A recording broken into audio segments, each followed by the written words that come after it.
Hello there, all you kitty cats, and welcome back to Murder, Mystery, and Makeup. Just kidding. Just kidding. I must have forgotten where I was. This is actually Makeup and Mythology, but today we are going into the first murder in mythology.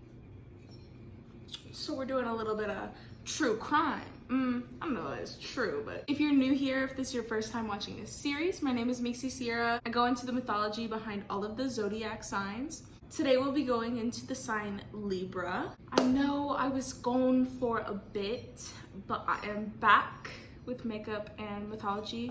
You know, sometimes I just don't want to film, and I just don't want to write a script, so I just upload something else. And I have been uploading a lot of vlogs. I've been doing a lot of stuff. May is a very busy month, so I would not be surprised if I upload a lot more vlogs this month as well. Anyways, happy late Mother's Day. Be sure to like and subscribe and comment if you are a Libra or if you know a Libra. And without any further ado, let's get into today's story. A warning for today's video. Today's video does contain gore and mention of murder.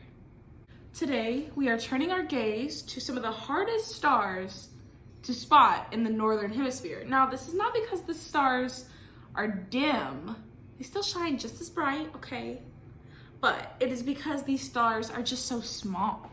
This, ladies and gents, is the constellation Libra. This constellation rules over people born from September 23rd to August 22nd. The constellation Libra looks like a small triangle with two pieces dangling from it. Ancient astronomers thought this to look like a pair of scales. This scale is actually the only inanimate object in the Western zodiac. So if you're a Libra out there, you should be like, oh, I'm the one and only. I'm the one and only. Yes, these scales stand for justice, and this meaning has held true for centuries across different cultures. Now, the story tied to these scales is the story of Astraea. She's a goddess, and we're gonna get into that. Okay, let me clip back my hair. It's getting serious. Story time mode. Look at that big old forehead. It's okay. Love the way God made me. So our story today starts with a key cataclysmic event that happened near the dawn of human civilization. A titan named Prometheus stole fire from the gods, and he gave it as a gift to humanity. Now, he wasn't supposed to do this, so Zeus, the king of the gods, obviously had something to say, okay? The gift of fire transformed human civilization forever. However, this gift came with a great cost. Zeus tortured Prometheus for his actions, but Zeus also bestowed punishment upon the humans. Now, you'd think, why didn't he just take the fire away from them if he didn't want them to have it? And it was like a punishable offense. Like, just take away the thing, solve the problem, right? But nay, nay. Nay, nay. That is not how mythology goes. Not that simple. Zeus ain't that kind of guy, okay?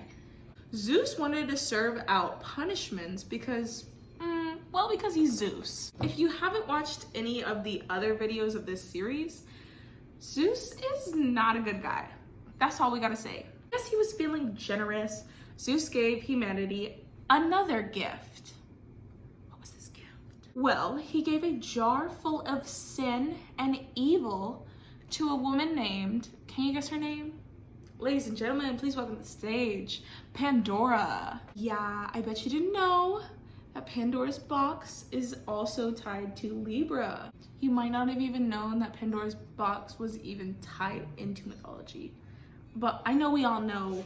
I know we've all at least heard of it. Also, I look like I'm doing a Marie Antoinette fucking makeup look right now. You know, and maybe I am. So, you see, the reason Zeus decided to give this gift to humankind, if you don't know what Pandora's box is, he decided to give her a jar full of sin and evil. Zeus knew that humans were, above all else, very curious creatures. So what did he do? This slimy bastard. He gives Pandora this jar full of evil and sin, and he tells her, don't ever open this. That's all you have to do. Simple, right? Just don't ever open it. And he knew. He knew she's gonna open it. He knew. He knew. Got the Trixie Mattel forehead going on. Zeus was really out here just praying on our downfall. Like, shake my head. Praying on our downfall. Okay, so let's get back to how this all ties into Astraea, who we mentioned at the beginning. So Astraea was a goddess who now lived amongst the humans by choice. She had a family before in Mount Olympus, but she left all that and she started a family on Earth. Humble. She said, I'm done with the bullshit, thank you. She started a new family on Earth. She had 2 sons and a husband who knew nothing of her goddess origin. See, Astraea, she rejoiced in the simplicity of a human life. The warmth of a fire, the roundness of her youngest son's cheeks, and the humility of her family in total. The family she had made for herself on Earth taught her that there was more to life than just violence. There's more to life than just war and perversion, which was all her family on Mount Olympus seemed to care about. I mean, but they were gods, so take that with a grain of salt. As someone who had hurled lightning bolts and sat by fire after a long day of hard work, Astraea definitely preferred the latter. She's like, man, this is the life right here. This is the life. I could care less about anything else. She had no desire to be worshipped. Love was enough for her. Her family of gods could have all the violence in the world that they wanted. She was perfectly content where she was. And nothing could deter her from her humble life on Earth. Something you need to understand about this era of humanity was that this was before Pandora's box was ever opened. There was not really any sin or evil going on. Oh no, I broke my eyebrow pencil. There's not really even any evil or sin going on Earth, like between humans. This was before Pandora's box was opened. It was before Eve ate the forbidden fruit, if you will. No wonder Astraea wanted to stay with her family above all else. Like, they were just living peacefully. Like, it was just bliss. It was peaceful as hell. Peaceful as heaven, I guess I should say. Astraea and her family had just finished eating supper, and her husband went to go get some more logs. When her husband comes back, Astraea asks how the fields were doing today. You see, a blight was spreading around their crops, which is basically a fungus, like a disease, affects their plants and kills all their crops. So they were going through hard times right now. Her husband expressed his concerns. He had done all he could to chop what he could off the crops and prevent it from spreading, but he didn't know if it was ever gonna stop spreading. However, he had come to learn something today at the market, and he said that he doesn't think that this blight is affecting everyone's crops. He had seen a neighbor of theirs, Demophon, selling his crops at the market. His crops were looking more bountiful than ever, just over here raking it in.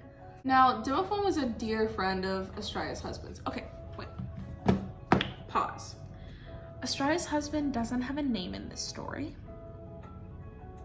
We'll get into that later. So let's just give him the name Joe.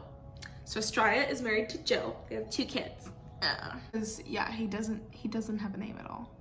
So Astraea's husband, Joe, he was a dear friend of Demophon, but he would say that every single time he would look at how well Demophon was doing, like how well Demophon and his crops were doing, he'd get this strange feeling in his stomach. Now I'll let you in on a little secret. That right there, that's called jealousy. But jealousy didn't exist yet. Like, Pandora's box wasn't opened. Like, why was he experiencing jealousy? And see, Astraea, she knew what this was. Nonetheless, Astraea comforted him and told him that perhaps he would feel better if he went to bed and he'd wake up with a clear head. So she took the whole family to bed and said they'd just talk about it in the morning if it was still a pressing matter. Astraea was actually disturbed by what her husband had said about that pit in his stomach, because she had seen jealousy before, but she had only ever seen it in the gods. So she was like, why is a human experiencing this feeling? Because I know what this feeling is, but I know he doesn't know. I know that he knows that she doesn't know this, that she knows that he doesn't know. When Estrella fell asleep that night, she had dark nightmares. In her nightmares, she was holding a jar in her hands. There was this voice that was telling her, like, just take a peek inside the jar. It's not gonna hurt anybody. Just take a little peek inside the jar, okay? Just a little peek. Just a little bit. Nobody has to know. All of a sudden, she was no longer in control of her own body. She tried to resist, but all she saw was her hands reaching for the lid of the jar and lifting it open. Like, she was not in control of her own body in this dream. She watched as her fingers pried open this lid, and when it opened, a jet black cloud suddenly came out, filling the entire room that she was in. Her body dissolved into this black cloud. I think about it like our Mario when you get like squid ink on your like windshield. That's what I think about. So this cloud filled the room with screams and wails and evil laughter until it just like was too much to handle. At this moment, Estrella woke up from her dream just to see, thank God it was just a dream. You know, that moment when you wake up from a nightmare and you're like, oh, like, gotta catch my breath for a second. Oh my God, that was scary. But something still felt off about everything in general. She turns over and she's still in the hut with her family, you know, her home. But she turns over to the window and there is a woman with long tied back hair and a bow in her lap sitting at the window. What the fuck? What the fuck? Who the fuck is this? Who is this? It was her sister. She has a sister? Yes. And guess who her sister is? Artemis, goddess of the hunt. You've probably heard of Artemis before. It was very strange to see her sister in the dead of night, but her sister was like, what? Sometimes I go night hunting. Girl, but why are you at my place? Why are you watching me sleep? There's a lot of questions here. It had been years since Estrella had talked to any of her kin, any of her family, anybody from Mount Olympus, let alone Zeus, her dad, or her sister that's visiting her out of nowhere. I swear, sometimes family think they can just show up. What? Excuse me? What? See, Estrella was a bit of an embarrassment to her family of gods because she chose to live with mortals and they're like, why would you choose mortals? So they kind of look down on her and whatnot. So Artemis, Miss Artie, what was her business here? She said she had come to warn her sister. Warning? What you warning about, girl? She'd come to warn her sister that her peaceful life on Earth that she had made for herself was soon to meet an end, indirectly by Zeus. She told Estrella that all the gods were abandoning the Earth, even the ones who had families like her. She said if Estrella stayed around to figure out why, it would already be too late. So essentially, Artemis was there to retrieve Estrella. So Artemis was all like, come with me, like, let's go, let's live our lives, let's do the thing, let's leave these mortals behind, let them deal with whatever they need to be dealing with. But Estrella was like, no, I have a family, I'm not about to just leave them in the middle of the night. And this is where it gets juicy, because Artemis, being the sister she is, she's like, oh really, you have a family? Well, why is your husband sneaking away in the middle of the night? Estrella turns around to find that the bed she was laying in with her husband, empty. Empty, ain't no husband there. Ain't no husband there. Where he at? Where is he at? Also, I forgot to mention this, but Estrella kind of already knew what was going to happen, so Artemis was like, wait to find out what's gonna happen, it's gonna be too late. And she was like, does it involve a jar with darkness? She was like, yeah, how did you know? So I'm like, oh, I had a dream. And then Artemis was like, yeah, this girl's gonna open it, the world's gonna change forever, a bunch of sin, evil, and like demonic stuff is gonna cloud the earth, and your little humble life is not gonna be the same. So come with me, because your husband already left you. Do y'all ever have a spot that just doesn't pick up pigment? Why are you being complicated? Get on the program. So when Estrella turns around to notice that her husband isn't really there anymore, she turns back to the window to talk to Artemis. Artemis is gone. Artemis is like, I gave you your opportunity, you didn't take it, I'm leaving. Which, low-key, she's a good sister, because they had not talked in a very long time, but she was still like, sis, I'm gonna come save you if you want to be saved. So Artemis leaves her, and she notices her husband is gone. And because this is a never-ending night, suddenly she starts hearing voices shouting outside. And she's like, okay, what's going on? Like, people are shouting. She sees like this like orange glowing light, and so she throws on a robe and she goes outside, and she sees that it's basically an angry mob, but they're all crowded in a circle. She's like, what's going on?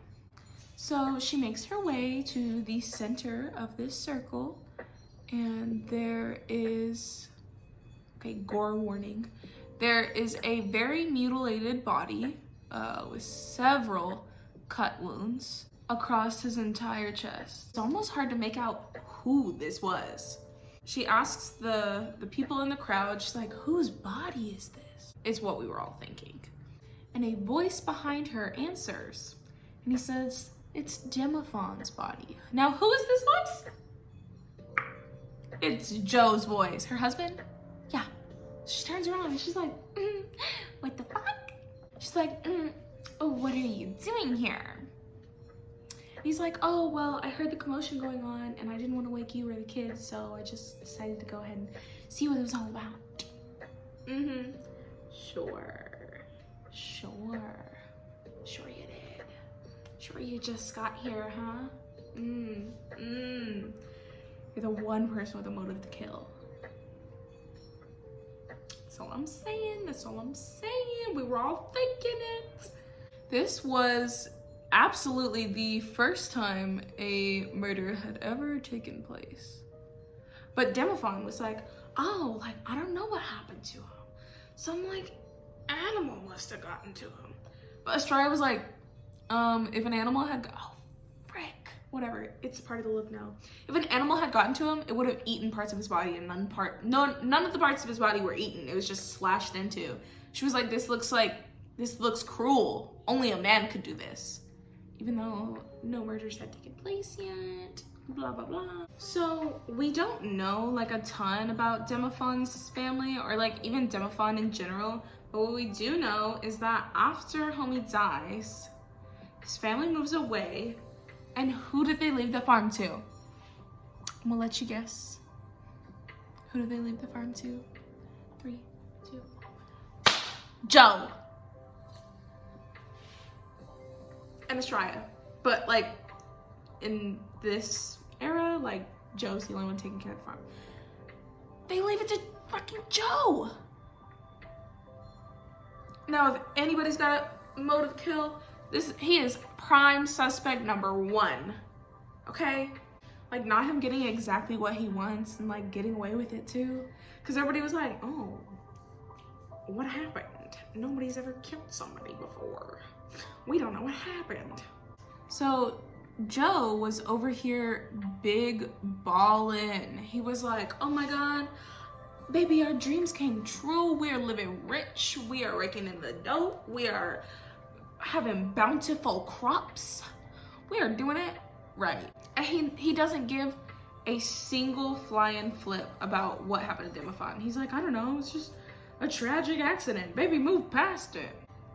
I don't trust him. I don't trust him. So what I think happened was whenever Estrella had that dream about Pandora's box, I think it was actually like her seeing into Pandora's eyes and what was actually happening at the time. Because I believe that the moment that she had that dream, the moment Like, the box was actually opened. Or the jar. It was technically a jar, but Pandora's box, whatever, you know. A box, a jar, it's the same thing, just don't open it. Now that Pandora's box had been opened, just like Artemis said, all of humanity was changing, and for the worse. There was crime, there was murders, there was robberies, there was fights, there was just so much stuff going on now that was like not wholesome, happy, heaven on earth world. People didn't trust each other in general. Like, shoot, the gods had the right idea. They said, we're getting out of this place before it gets dirty. Astraea eventually confronted Joe, her husband, and she was like, she admitted to him, she was like, you know what? I'm done with this world. I've stuck it out. I've been here with you and our kids, and I just can't do this anymore. It's too heavy on my heart. I can't do all this crime and this violence. Like, that's why I chose Earth. That's why I chose to start a family on Earth. I don't want this. I don't want this life. And I bet she kind of thought that he's the one that started it, because he's probably at least the one that started it in their town, even though like the whole box had been opened and like it was deeper than that. But she was like, this is your fault, honey. You're the one that killed our fucking neighbor. This is a Joe situation. If y'all have seen You, I named him a good name. Joe. He's very much a Joe. So Astraea was like, baby, I've done this with you, but I'm done. I am packing my bags and I'm leaving y'all bitch ass. And she told him, she was like, I know what you did. Like, I know you're the one that killed Demophon, and I don't want to be your wife anymore. I don't want to be with you on Earth anymore. Like, it's not worth it for me anymore, especially the fact that you're hiding from the truth. And he was like, what are you talking about? I didn't kill no Demophon. Why are we talking about him? Baby, that's in the past. And he was like, what do you mean you're done with Earth? Like, where you gonna go? Because he doesn't know anything. He doesn't know anything about her past, her family, or anything. So he's like, Astraea, where are you gonna go, shawty? Like, just stick it out with me. We have plenty of crops. We have a lot of money. We're rich. And everything's going well. Like, why would you leave? Why would you leave? Like, I'm a big baller now. That's what you want, right, baby? Like, I can take care of your every need, darling. But little did he know, Astraea reveals to him, she's like, yeah, so I'm a goddess. I have places to go. I don't need you, and I don't like this anymore. She's like, baby, I can go to Mount Olympus whenever I want. After fighting like with her husband through this whole conversation, like after she reveals that she's like a goddess and everything, she gets him to admit that he murdered Demophon. He was like, yeah, and so what? I did it. I did it. Because guess what? Now we're living rich, and I fulfill your every need, and our kids are gonna have a good future, and it was worth it because Demophon had what he needed and he didn't even appreciate it enough, and now he's gone and we don't even have to worry about it, and I got away with it too. Joe, calm down. So he finally admits this, and Astraea's like, I don't know how to whistle with my fingers, but she's like, and she calls these men to her. These men come out of nowhere. They heard the whole confession. Yeah. Welcome to Murder, Mystery, and Makeup. This shit getting juicy. Just kidding, this is Makeup Mythology. Not Murder, Mystery, Makeup. But it is today. She whistles her little whistle, and these men come out of nowhere. They heard the whole confession, and they grab him like on both of his arms, and they start like carrying him away. And he's like, baby, what the fuck are you doing? Like, you're gonna get me arrested? Why? Because like, we're making money. We could continue to make money. And like, what are you gonna do with the kids? Like, you didn't think about the kids? Like, when you had me arrested, what are you gonna do with our kids? She said, every mortal must learn what justice is. She's ruthless. Ruthless. So when Joe asked Astraea, like, oh my gosh, like, what about our children? What are you gonna do when I'm arrested? When you can't provide for our children? He's like, think this through, baby. Think this through. You don't want to do this. You don't want to do this. And so she tells him, she's like, well, you should have thought about our children whenever you decided to kill that man and expect to get away with no repercussions. So what she told him was, she was like, I will stick around until the end of your trial, whatever trial you have, for the actions that you have committed. She's like, I'm gonna hold you accountable. Honestly, as she should. As she should. She was like, I'm gonna hold you accountable, and I'm gonna stick around for our children until the end of your verdict. Well, guess what? So remember how I said that Joe's name never appears in the story? Well, that's because he has such a small role. In fact, he was killed the night he was arrested. He was hung the night he was arrested. They said, you had such a small role. No one even knows your name. Oh my God, imagine. But they know Demophon's name.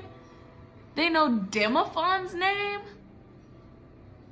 Oh, that's gotta hurt. Imagine everybody knows the name of the man you killed centuries later, but they don't know your name. In fact, you don't have a name. In most stories, you don't have a name. That's tragic. Big RIP for my homie, I guess. So he is sentenced, oh frick. He's sentenced to death that very evening that he's arrested. And so Estrella dips. Yeah, she just dips. So this was about the time they were in the Iron Age. Estrella really stayed with humanity all throughout the Golden Age. I don't really know when the Golden Age and the Iron Age is, so if you do, please leave a comment down below. It would really help all of us viewers and me out. So she sticks it out all the way until the Iron Age.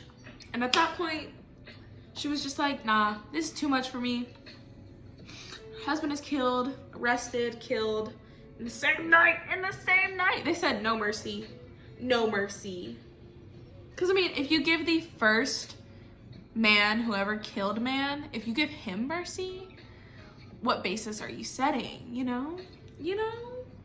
So at the point after her husband is killed, Estrella then decides that she is going to ascend to the heavens, and she actually ascends to the stars, leaving Earth, becoming the last god to do so. She was like, I may have been the last one, but at least I did it. So that is how Estrella became a constellation. According to this story, Estrella was actually the last constellation, I think, to ever become a constellation. So she ascended and she became Libra. It says she's the last god, but I don't know if that, I think that means she was the last constellation, period. At least in the Zodiac Signs. It's not really said what happened to their children, but I kind of assume since they went through all of the Golden Age and they were now in the Iron Age, I don't know how long each of those were, but I assume at least 10 years. They were now in the Iron Age. I assume she had 2 boys. I assume they were probably old enough to fend for themselves and feed off of the crops that they had and whatnot. I don't know if there was a legal system in place to make sure that the Demophon's family was righted or whatever, but I think they sold their farm to Joe and Estrella, so I don't really know. But I'm gonna just assume that the children turned out fine, because that's kind of messed up of Estrella. She just fully sorry kids, I'm a goddess and you're on your own now. Didn't you birth and raise those children? How you just gonna dip on them? Dip on them. She said, get that bread, get them children, get that justice, and leave. Peace out. Yeah, I don't know. But anyways, that's how Estrella became a constellation. In some versions of myths, Estrella is actually the one that ends up becoming the Virgo constellation instead of Persephone. Now, why is this, you may ask? Well, let me get into it real quick, okay? Astraea plays a very small role in classical mythology. She represents both justice and innocence. Justice requires both innocence and strength to weed out all corruption. To be a Libra is to understand both Persephone's journey into darkness and Astraea's strength to stay noble in a world of darkness, in a world of increasing darkness. They are both opposing sides of the scales.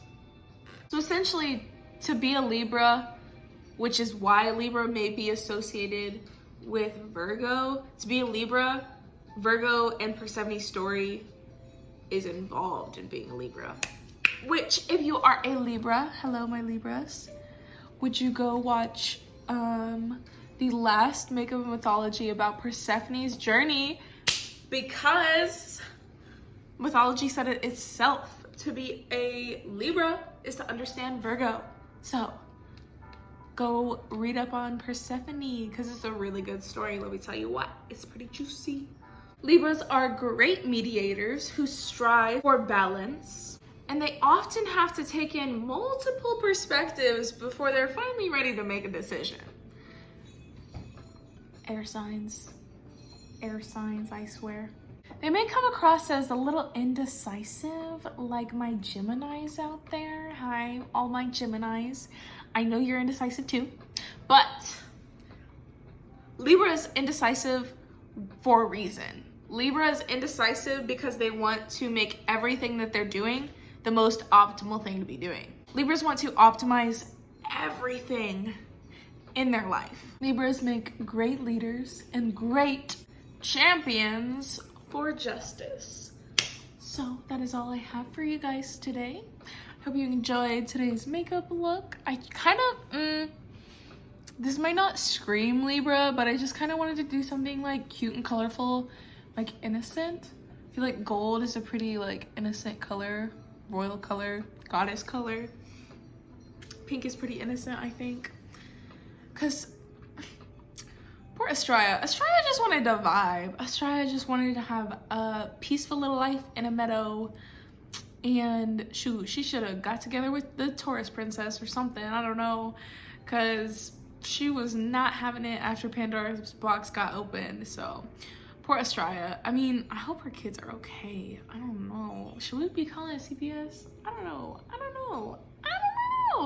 Let me know what you think down in the comments below. Do you think that Astraea did the right thing? I mean, she was just doing the best thing for herself. I don't know. If your partner in marriage murdered somebody, would you have them arrested or would you cover it up? That's a really good question. I would love to know the answer to. So, as always, I am Mixie Sierra. I have enjoyed today with you guys so much. I'm so happy to be back doing Makeup Mythology whenever I'm doing it. I'm just so happy to be doing it.